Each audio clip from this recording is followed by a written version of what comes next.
I'm coming to Canton Fair for the first time ever in 2025, and I want to find the best supplier for my e-commerce project. How do I do that? Many people come here with big expectations and they run into what they think to be the right supplier for them, but then they maybe later find out actually when they left China that the supplier was not able to even do the product that they're asking for. I've done it before. I made a whole bunch of mistakes. I talked to the wrong supplier, I wasted a bunch of time.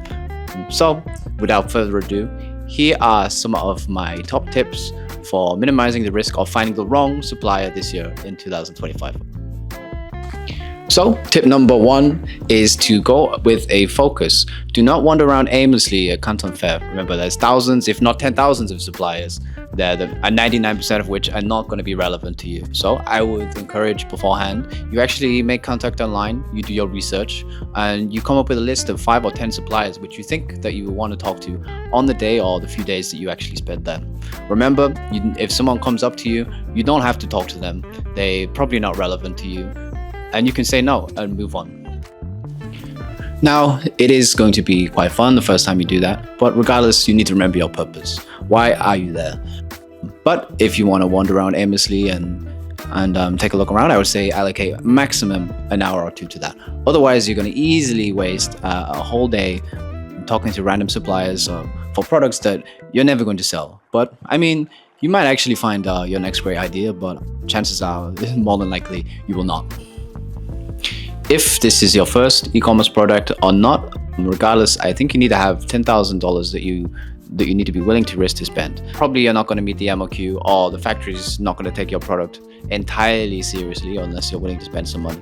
If you're going to ask them for quantities of 10 or even 100, if it's a cheap item, then chances are they probably A, they won't do it. Or B, if they do, they're going to send you the lowest quality product available. At the same time, don't overshare all of your information with a factory. After all, they can copy your idea. They're probably not as excited as you about your project.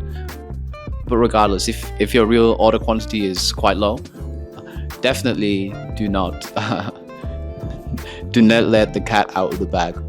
Otherwise, you're going to turn them off instantly. You want to ask if the supplier is a trader or a factory. Now, chances are they will lie to you, and even if they are a middleman, they will tell you they're the factory. But regardless, unless they're going to offer you some kind of support in terms of design for manufacturing, general engineering, or they have some kind of QC advantage over the factory, then you want to try and find out who is the real factory that you're going to be working with. Middlemen just get in the way often, and they add a profit percentage. I would recommend working with a product development agency if you have the budget to guarantee quality. But of course, if you're going out alone, then it's going to be a lot cheaper. Another group of people that you will want to speak to at Canton Fair are the shipping forwarders. And when it comes to your first production run, you don't want to just rely on the factory recommended forwarder. You need to have at least 5 or 6 potential options so you can quote the price. And you're probably going to want to go for the cheapest option on that. My last point is that if you're taking a translator with you, make sure that they register in advance. Last year or the year before, I took my colleague with me, and it took 2 or 3 hours to get them in because they weren't registered. So you definitely don't want to waste that kind of time. If you want to know more, then please click subscribe or send me an email, which will be down below. I'm sure I'll be happy to give some pretty nice advice on dealing with suppliers, or if you're coming to Canton Fair and you need some help, then I'm sure I'll be able to help you out. So goodbye and thanks for watching. Have a great day.